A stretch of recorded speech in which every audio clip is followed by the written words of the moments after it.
Estás escuchando La Nación Audio. A continuación, Camila Perochena y Martín Marimón recorren 40 años después la vuelta de la democracia, año por año, a través de las voces de sus protagonistas en Primavera Cero. Vamos a establecer definitivamente en la Argentina la democracia que los argentinos queremos, dinámica, plena de participación y movilización popular. 10 de diciembre de 1983. Alfonsín asumía como presidente tras más de 7 años de dictadura.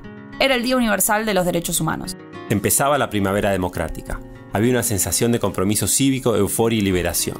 En la política, en la sociedad, en las artes, se percibía que el país encaraba un momento muy especial. ¡Vamos a arrancar los argentinos! ¡Vamos a salir adelante! ¡Vamos a ser el país que nos merecemos! Y lo vamos a poder hacer, no por obra y gracia de gobernantes iluminados, sino por esto que esta plaza está cantando, porque un pueblo unido jamás será vencido. En el episodio de hoy vamos a recorrer el primer año de la primavera democrática, el año 1984. Un año de ilusión en el que las dificultades parecían lejanas, aunque en realidad estaban a la vuelta de la esquina. Fue un año de festejos, pero también de incertidumbres. Bienvenidos a Primavera Cero, el podcast de historias de la democracia argentina. Soy Martín Marimón. Y yo, Camila Perochena. Porque con la democracia no solo se vota, sino que también se come, se educa y se cura.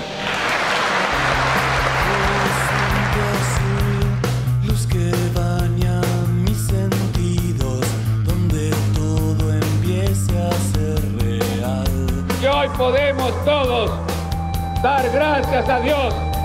La casa está en orden y no hay sangre en la Argentina. Señores jueces, quiero renunciar expresamente a toda pretensión de originalidad para cerrar esta requisitoria.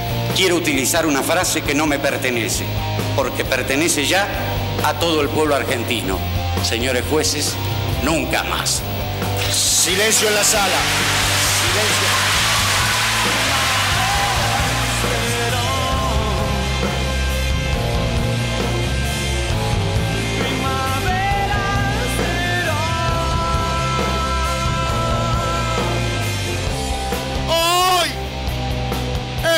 Aquí, junto a la Confederación General del Trabajo, para el logro de la reconstrucción y la liberación nacional.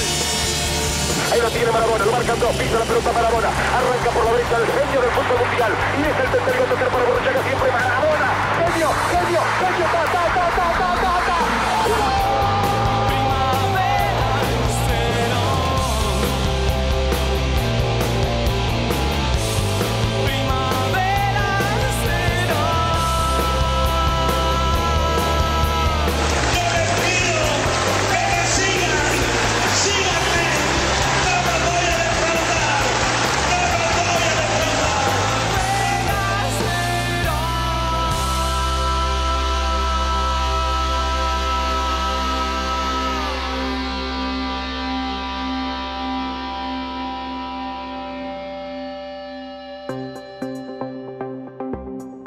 Apenas asumió el gobierno, Alfonsín pisó el acelerador. Las primeras semanas fueron una fiebre de iniciativas. Se sentó en el sillón presidencial y lo primero que hizo fue derogar la ley de autoamnistía que los militares habían querido imponer. Debe derogarse y declararse insanablemente nula la ley de facto llamada de pacificación o de amnistía. El 13 de diciembre sacó 2 decretos relacionados con esto. Uno para juzgar a las cúpulas de las organizaciones guerrilleras y otro para juzgar a los miembros de las juntas militares. El 15 de diciembre creó la CONADEP, Comisión Nacional sobre la Desaparición de Personas, que investigaría lo sucedido en la dictadura.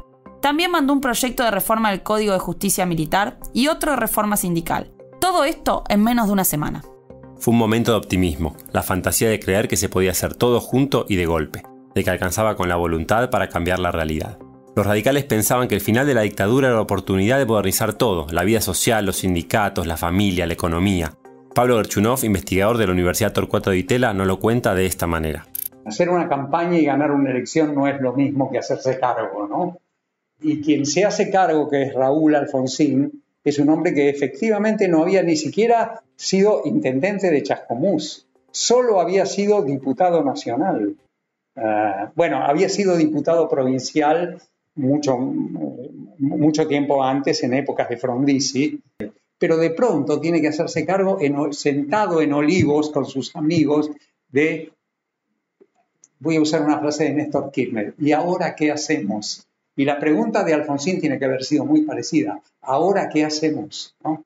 Era un hombre inexperto, eso se nota, te diría, en parte en la cuestión militar, que la tenía más trabajada, pero se nota mucho en la cuestión económica. Digo, era un hombre inexperto. Y como hombre inexperto, es un hombre en tensión, es un hombre que tiene que meditar cada paso. Por eso yo hablo mucho de los silencios de Alfonsín. Son silencios meditativos. Y en esos silencios él piensa. Y su primer gobierno, su primer gabinete, es un gabinete de los leales de los años 60. Es decir, no se anima a dar y es lógico, no se anima a dar un salto a la nueva época, porque ni siquiera sabe cómo es la nueva época, no la conoce, la va a experimentar día a día y en carne propia, con todas las dificultades que tiene, adicionales a las que ya tenía en los años 60. Pero, como veremos en este episodio, los obstáculos no tardarían en aparecer. Gershunov los divide en frentes, lo que llama un triángulo móvil. El triángulo móvil es una manera de expresar la dificultad que tiene un presidente para enfrentarse a demandas de su propio gobierno que son conflictivas entre sí. Entonces yo lo que digo es lo siguiente ahí. Triángulo móvil es, Juan Zurruil pidiéndole estabilidad y por lo tanto pidiéndole que no se reabran las convenciones colectivas de trabajo. Un sindicalismo que le pide, junto con Caro Figueroa y los miembros más interesantes del Ministerio de Trabajo, que se reabran las condiciones de trabajo porque es necesario para llegar a algún tipo de pacto y acuerdo con los sindicatos.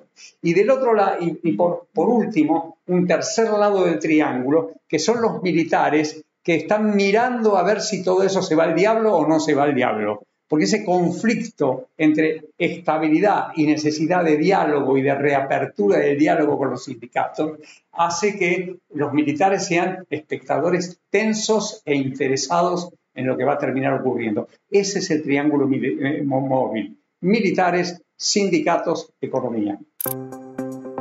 En este episodio y los siguientes vamos a ir viendo cómo se articula ese triángulo y cómo cambia año a año. Empecemos con la cuestión militar. Desde un principio Alfonsín planteó la necesidad de juzgar a los responsables de violaciones a derechos humanos. Este tema era una de las promesas de la campaña y le había permitido diferenciarse del peronismo durante todo el proceso electoral. Así lo explica Catalina Smulovitz, investigadora de la Universidad Torcuato Di Tella. Habiendo Luder declarado que iba a reconocer la autoamnistía, él podría haberse sumado a eso. Era difícil para Alfonsín sumarse a esa posición, entre otras cosas porque su trayectoria durante la dictadura, había sido, por un lado, en la asamblea, produciendo casos judiciales sobre esto, interviniendo en casos judiciales sobre esto. Por lo tanto, él tenía efectivamente un compromiso distinto, ya público, sobre eso, más allá de que efectivamente, si se han leído el texto de Pablo Gershunov sobre ese periodo, de Alfonsín, él había mantenido un diálogo con algunos sectores militares para ver cómo podía, controlar desde adentro. Sí, él había tenido una estrategia doble, ¿no? Pero es claro que Alfonsín entendía yo creo que Alfonsín entendía claramente que, una marca de origen de la nueva democracia era marcar un corte importante con las violaciones a los derechos humanos, mostrar que esto efectivamente era algo nuevo, ¿sí? Que no era como un nuevo gobierno civil después de un gobierno militar, como había pasado, digamos, en el pasado, ¿sí? Pero juzgar a los militares implicaba un gran riesgo para la democracia.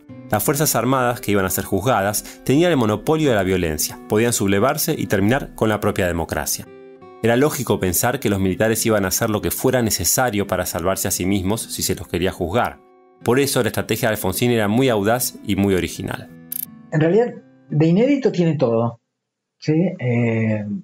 Porque no existía, no solamente en Latinoamérica, no existía en el mundo experiencias de juicios y tratamientos de violaciones a los derechos humanos ocurridas durante gobiernos autoritarios con legislación doméstica.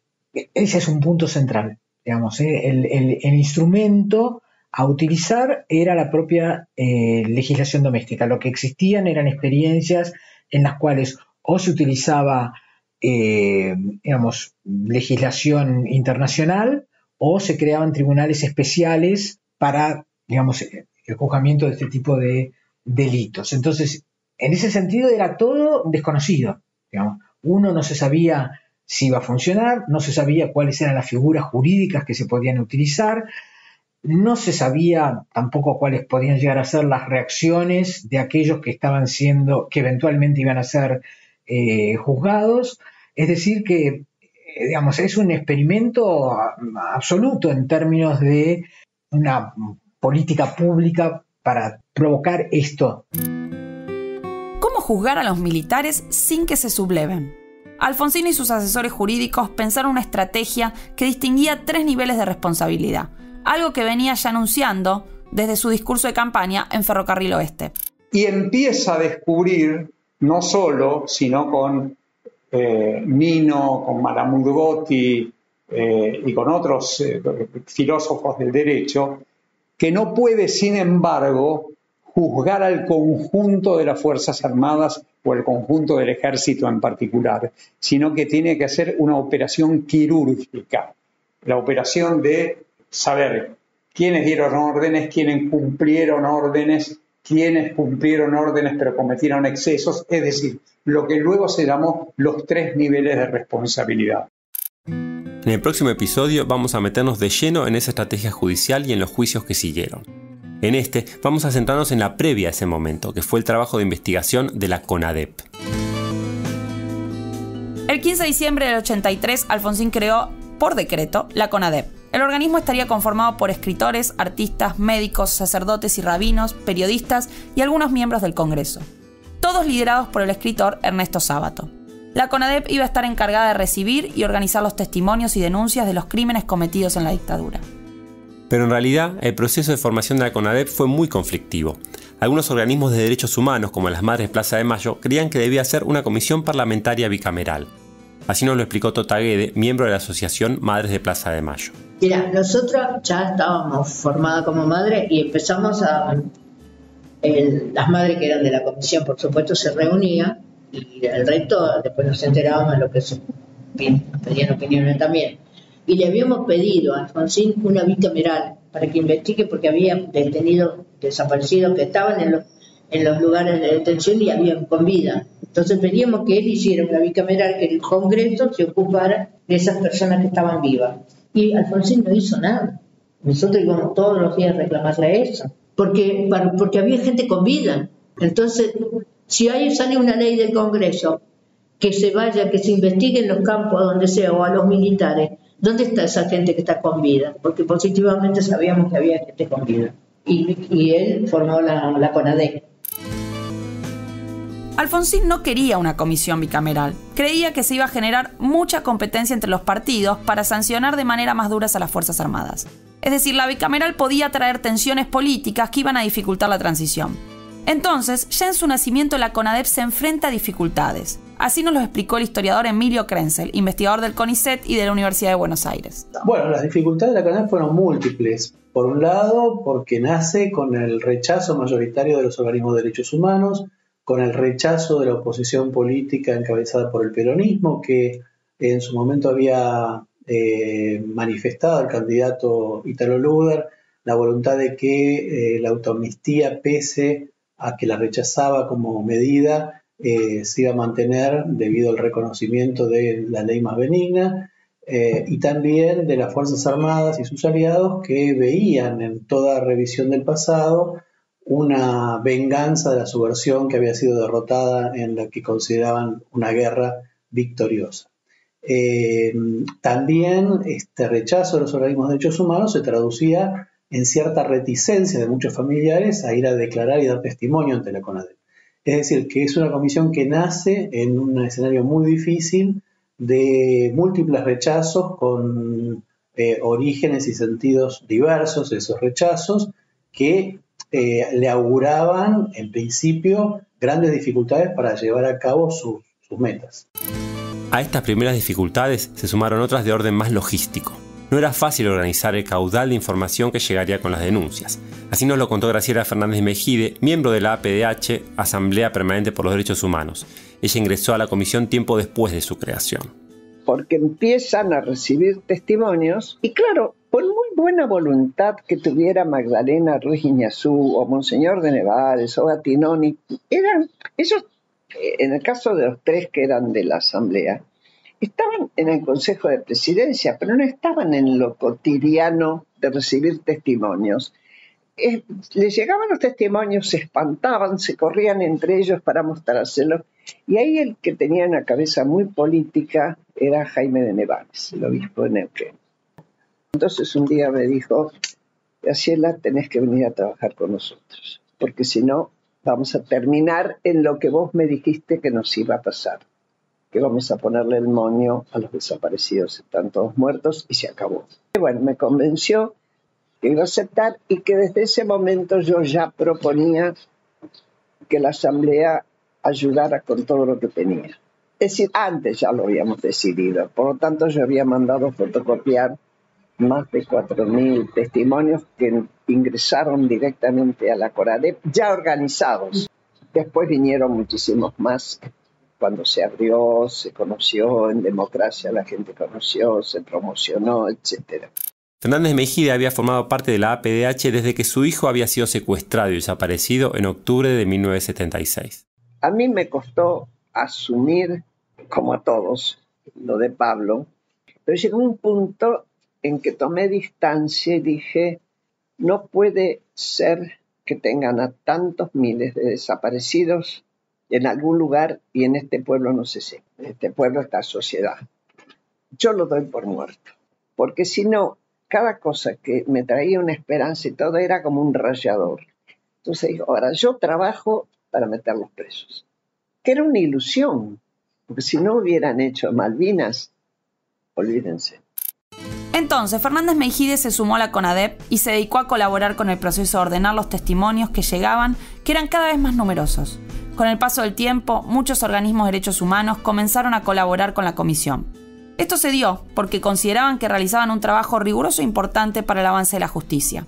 Incluso, algunas madres de Plaza de Mayo decidieron prestar su testimonio, a pesar de las situaciones conflictivas que eso podía generar.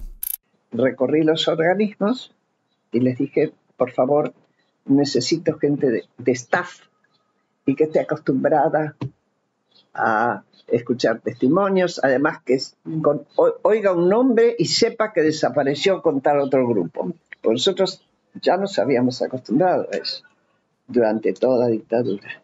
Y bueno, todos mandaron, menos madres línea EVE, de ahí se partió, porque hubo un grupo de madres que se fue a trabajar que trabajó en la organización de los testimonios. Ahí ya, y EVE prohibía la entrada.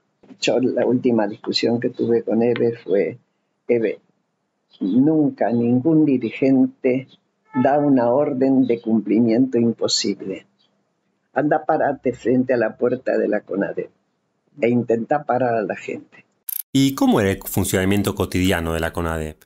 Bueno, la comisión se reunía, el plenario de miembros permanentes, comisionados, se reunía una vez por semana en el Centro Cultural San Martín, ubicado en el centro de la capital federal, y tenían diversas actividades que llevaban a cabo, actividades de inspecciones a los lugares que habían oficiado como centros clandestinos de detención, recepción de denuncias, era la secretaría encargada de recibir los testimonios de familiares de desaparecidos, muchos de ellos habían sido testigos de los secuestros, de sobrevivientes de los centros clandestinos que podían dar testimonio de que pasaron por allí otras personas en calidad de detenidos desaparecidos. También podían en algunos casos identificar a quienes habían sido los perpetradores de los secuestros y las torturas, y a testigos ocasionales que podían haber, por alguna circunstancia, presenciado alguno de estos hechos. La CONADEP también tenía una Secretaría de Asuntos Legales, donde iba recibiendo documentación de ese carácter, y también había organizado spots radiales y televisivos, a partir de los cuales difundía entre la población la actividad de la comisión e invitaba a la población y a aquellos que tuvieran pruebas o pudieran dar testimonio a concurrir ante la CONADEP. Como era de esperar, los militares y los servicios de inteligencia quisieron obstaculizar el funcionamiento de la comisión. En la primera reunión que asistí, estaban preparando 2 aviones, uno para salir para el sur a buscar a no sé qué cuartel y el otro para el norte a otro cuartel. Entonces le dije, miren, hagan lo que quieran. Pero eso era porque venían familiares con cartas anónimas que les decían que sus hijos estaban ahí. Digo, esto es servicio de inteligencia. Los servicios de inteligencia los van a tener recorriendo el país. Dejen esto de lado y propongámonos encontrar a los desaparecedores. Ellos nos tienen que decir qué pasó con los desaparecidos. Dimos vuelta el esquema. Para llevar a cabo su tarea de investigación, los miembros de la CONADEP establecieron una estrategia que fue muy importante para los juicios que se llevaron adelante en 1985. Nuestra estrategia fue probar que habían existido los centros clandestinos de detención. Probamos que había habido 300 y pico, que había gente que estaba dispuesta y que había entrado, de hecho, a reconocer el lugar. Con ellos fuimos. Fotografías del lugar, que llevábamos un fotógrafo, y planos del lugar, llevábamos un arquitecto con nosotros. Y eso, más el relato de los comisionados que habían ido, que siempre íbamos de a 2, se hacía con eso una causa y se elevaba a la justicia. Después de 9 meses de trabajo, la comisión debía entregar su informe final al presidente. La fecha prevista era el 20 de septiembre de 1984, pero días antes se vivieron momentos de tensión. Esa noche anterior nos quedamos a dormir, algunos tirados en unos almohadones muy, muy grandes, porque nos habían robado 3 veces un informe, el de Mar del Plata. Y teníamos miedo que nos robaran. Y no habíamos terminado de pasar por la fotocopiadora todo, porque todo se hacía a mano. Había una computadora que dependía del PRODE, que era el gozo del juego, un caño así que venía, que abastecía y que sacaba unas sábanas enormes. Era todo rarísimo. Entonces, bueno, esa noche me quedé, fotocopiamos hasta último momento y salió sábado primero con, no me acuerdo cuántos eran, era una barbaridad de hojas calientes todavía. Yo me acuerdo que me había olvidado de llevar una toalla, me saqué la camisa que tenía, me lavé como pude, me sequé con la camisa, la tiré ahí, me puse otra y un saco y salimos así, con mucha tensión y mucha emoción. Y bueno, se había reunido gente en la calle para acompañar, era un 20 de septiembre. Y bueno, se le entregó a Alfonsín el informe. Y una cosa, Alfonsín no esperaba que la CONADEP, nadie esperaba que la represión tuviera el nivel que había tenido. Nadie. Es decir, descubrir hasta qué lugar había llegado. Escuchemos parte del discurso de Ernesto Sábato cuando presentó el informe en el Congreso, con transmisión en vivo y en directo a todo el país. En nombre de la seguridad nacional, miles y miles de seres humanos, generalmente jóvenes y hasta adolescentes, pasaron a integrar una categoría tétrica y fantasmal, la de los desaparecidos. Palabra, triste privilegio argentino, que hoy se escribe en castellano en toda la prensa del mundo. Arrebatados por la fuerza, dejaron de tener presencia civil. Desde el momento del secuestro, la víctima perdía todos los derechos, privada de toda comunicación con el mundo exterior, confinada en lugares desconocidos, sometida a suplicios infernales, ignorante de su destino mediato e inmediato, susceptible de ser arrojado al río o al mar, o reducido a cenizas. Seres que, sin embargo, no eran cosas, sino que conservaban atributos de la criatura humana. El informe final de la CONADEP se tituló Nunca más. Ahí se describe de manera muy contundente el sistema clandestino de detención forzada y represión. Se muestra cómo el sistema había sido ordenado y planificado por las propias juntas militares y cómo se ejecutó de manera similar en todo el país. El informe tuvo un fuerte impacto social y hasta fue un éxito de ventas entre la población. Tuvo un gran éxito el informe apenas 48 horas después de haberse publicado, en noviembre de 1984.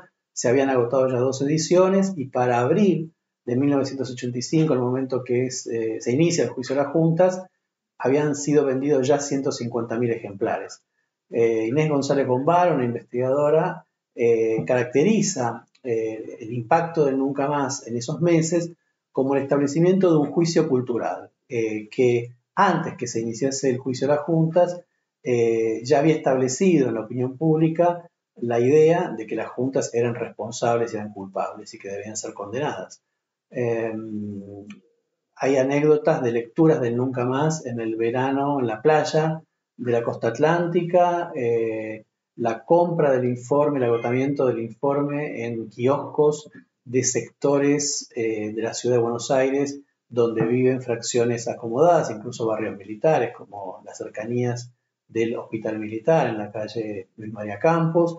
Es decir, un impacto social muy fuerte. Y el Nunca Más, al difundirse entre la población y al dar cuenta de hechos, de acciones, de prácticas realmente aberrantes y avisando que lo que se describe en el informe no son prácticas excepcionales, sino las normales, las habituales en la represión, de algún modo contribuyó en sentido contrario a la búsqueda o a las metas que tenía Alfonsín en materia de justicia. ¿Por qué? Porque creó en la población un sentido común favorable a que cada uno de aquellos que habían participado en la comisión de estos crímenes fuese juzgado y castigado.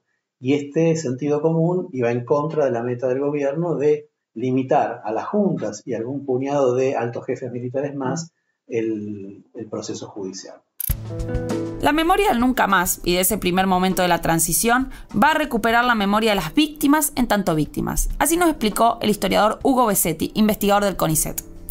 Hay una primera memoria focalizada sobre la memoria de las víctimas, que es un tema, también aparecía en las preguntas, que obviamente queda muy, digamos así, reforzado con la publicación del Nunca Más, digamos, ¿no? Ese es un foco, digamos, que obviamente después se va a ir modificando, pero y cuando alguien intentaba, porque eso también forma parte de ese testimonio que recuerdo de Graciela Darío, cuando ella quería hablar de mis ideales, de que había sido montonera, no me querían escuchar.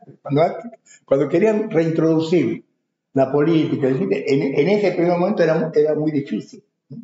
Alrededor de Nunca Más y del juicio, lo que queda de lado era el conflicto político que estaba detrás. A su vez, en esa memoria del Nunca Más, las responsabilidades de la sociedad civil eran minimizadas. La sociedad, digamos, proyecta fácilmente sobre aquellos que sí son responsables criminales, pero no son los únicos responsables, que hay otras responsabilidades, ¿no? Yo no sé si vos recordás, yo lo utilizo en mi libro.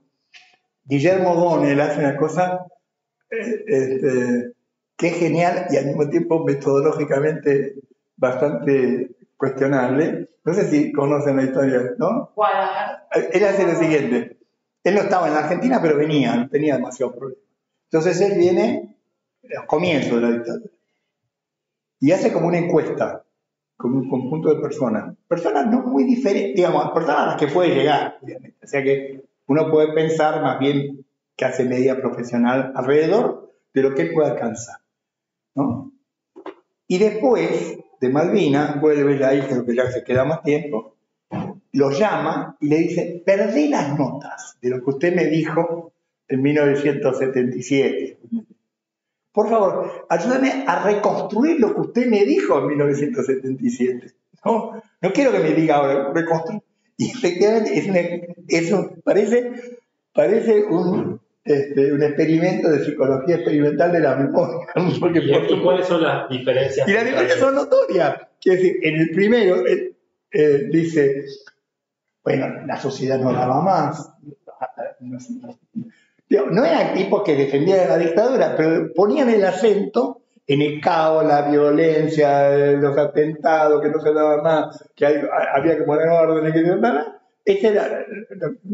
Y que en todo caso, bueno, en fin, sí, pero el énfasis estaba ahí, ¿no? Y por supuesto, después de Malvinas, el énfasis estaba más bien la violencia, la represión, lo que les hacía sufrir, ya no lo que les hacía sufrir, digamos, la violencia en la sociedad, etcétera, y el caos, sino en la dictadura. Quiero decir, me parece que eso da cuenta un poco.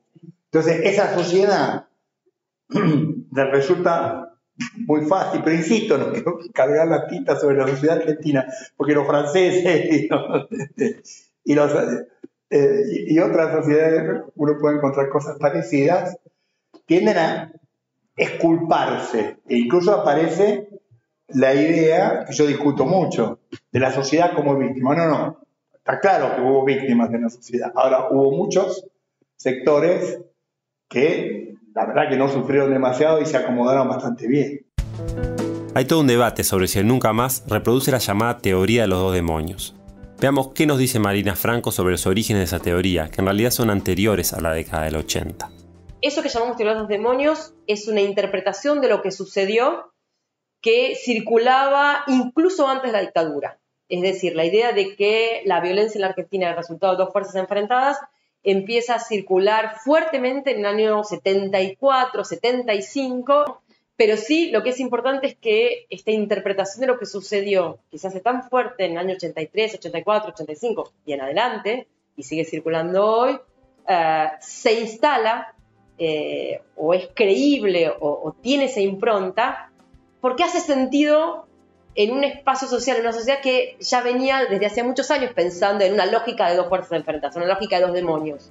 Entonces, cuando Alfonsín formula la idea de los dos demonios y después la reaparece en el Nunca Más, es una manera de pensar lo que sucedió, una lectura para pensar lo que sucedió, que hace sentido con interpretaciones previas. Hugo Besetti también hace hincapié en que el origen de la teoría de los dos demonios es anterior al 76. Y también dice que es difícil aplicar la idea de guerra para el terrorismo de Estado. O sea que eso estaba ahí instalado. Es evidente que no daba cuenta del todo de lo que había cambiado. Porque uno puede decir, bueno, pero después del 76 no hubo ningún enfrentamiento. Prácticamente no hubo enfrentamiento. Después del 76 lo que hubo fue un exterminio, la masacre, el genocidio, como quieran llamarlo. Pero es evidente que ahí ya no se puede. Ya la figura de la guerra, todavía se puede decir que hay algo así como una guerra en Tucumán, qué sé yo. Pero después ya no hay nada que permita pensar en una confrontación de dos fuerzas, ¿no?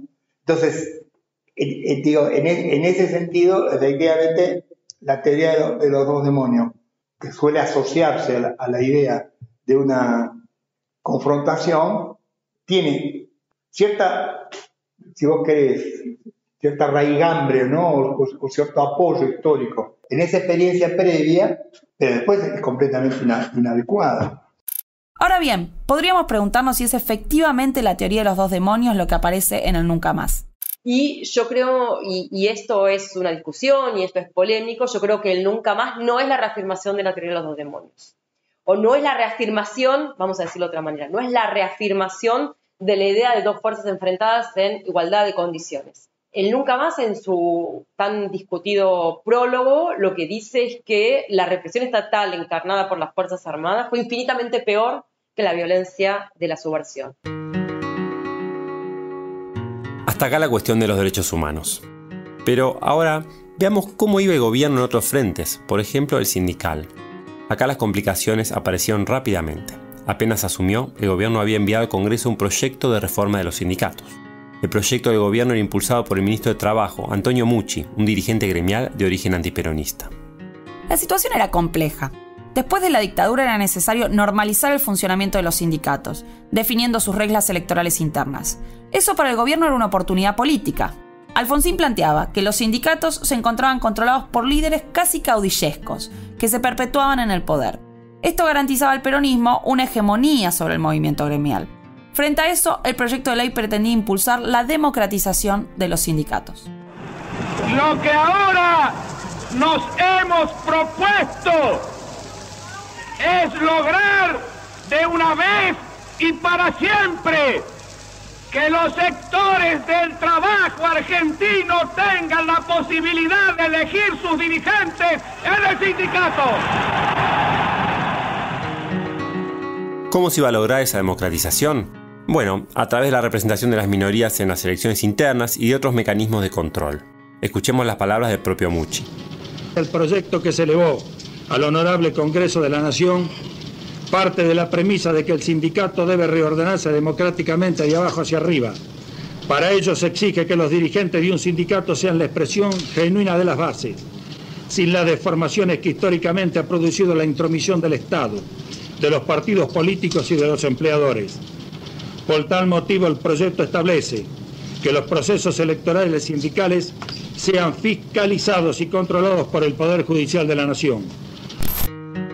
Obviamente, desde el sindicalismo las cosas se veían diferentes. Los sindicatos interpretaban que el proyecto Mucci, con la excusa de la democratización, buscaba sacarle al peronismo su base de poder natural.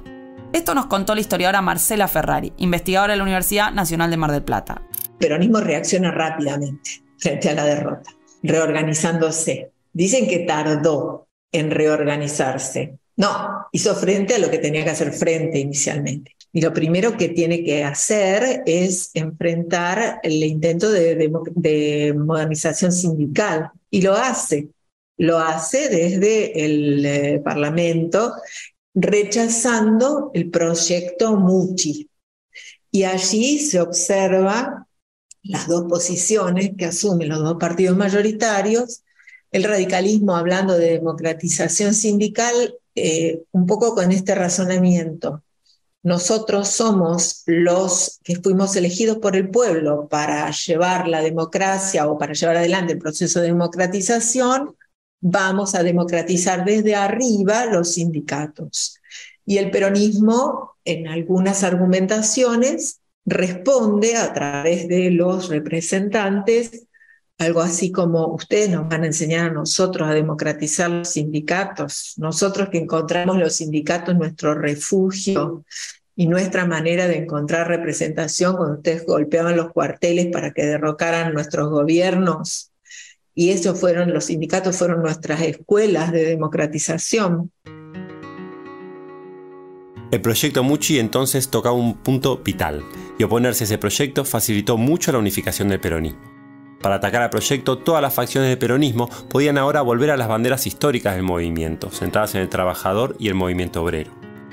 El debate parlamentario del proyecto Mucci se desarrolló entre febrero y marzo de 1984. Fue terriblemente áspero. Federico Storani, diputado radical y protagonista de esos días, lo recuerda como el debate más fuerte de todo el gobierno de Alfonsín. Mucci era un hombre muy cercano a un hombre de mucha confianza también de Alfonsín, que era Germán López. Y Mucci era un dirigente sindical y planteaba obviamente la posibilidad de la democracia sindical y un cambio de la ley, básicamente con representación de las minorías. Y dimos una batalla muy importante ahí. Ganamos la votación en el Senado, un debate durísimo que duró más de 24 horas. Hay una anécdota porque a mí me escracharon, yo era mucho más joven y más impulsivo. Cuando terminó el debate me paré en la banca y hice un corte en manga. Está en la tapa de la revista. Humor. Durante el debate, uno de los estaban preocupados, nos escupían, nos tiraban cosas, áspero. Pero en el Senado perdimos, por un voto también. Y no pudimos sacar la ley Muchi, que hubiese sido una conquista extraordinaria en un momento de fuerza, de un gobierno, la primera etapa de la transición democrática, que hubiese tal vez cambiado la matriz sindical de la Argentina. Bueno, no pudo ser. Una votación muy pareja, es cierto. Un voto en el Senado. Pero de todas maneras, fue una derrota contundente para el gobierno. Tan solo 4 meses después de comenzar, la oposición había logrado marcarle la cancha al presidente. Era el inicio de una relación muy tirante entre peronistas y radicales. Después del rechazo de la ley Muchi, el gobierno tuvo que recalcular. Alfonsín reemplazó a Muchi por un dirigente radical más moderado, Juan Manuel Casella, y en junio envió un nuevo proyecto de ley de elecciones sindicales, consensuado con la CGT. El proyecto se aprobó rápidamente. Se realizaron elecciones en un gran número de sindicatos y el peronismo triunfó prácticamente en todos. Alfonsín se ilusionó con que había pasado el mal trago. Pensó que se abrió un periodo de paz social. Pero esto no fue así. El contexto económico de 1984 era terrible, con una inflación de más del 600%. En futuros episodios te vamos a contar más sobre eso. La cuestión ahora es que esos niveles de inflación eran un golpe muy grande al nivel de vida de los trabajadores, y eso obviamente impulsaba el descontento. En agosto del 84, el Ministerio del Interior comenzó una ronda de reuniones con el mundo empresarial y laboral para coordinar precios y salarios. La CGT se mostró disconforme, abandonó la mesa de diálogo y realizó el primer paro general contra el gobierno el 3 de septiembre de 1984. Sería el primero de 13 paros generales que ocurrirían en los años siguientes. El Frente Gremial entonces era lo contrario de lo que el gobierno esperaba. En ese triángulo móvil, ninguna arista se quedaba quieta. Así intenso fue el año 84. Con avances en muchos frentes, con dificultades en otros, la democracia se abría paso en nuestro país. No te pierdas el próximo episodio, donde vamos a salir de la política y a meternos en el destape sexual, el rock y la cultura de la democracia.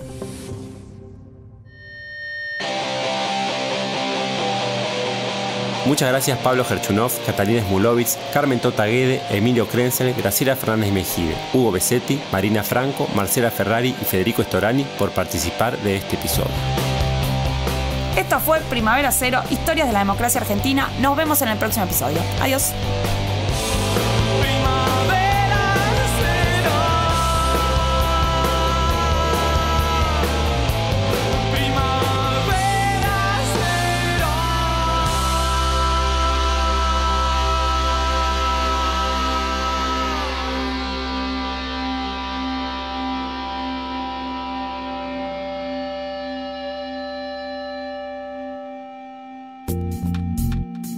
Esto fue Primavera Cero, con Camila Perochena y Martín Marimón. Escucha todo el contenido de La Nación Audio en www.lanacion.com.ar/podcast. Sumate para no perderte ningún episodio. Estamos en Spotify, Apple Podcast, Google Podcast y en tu reproductor de podcast favorito.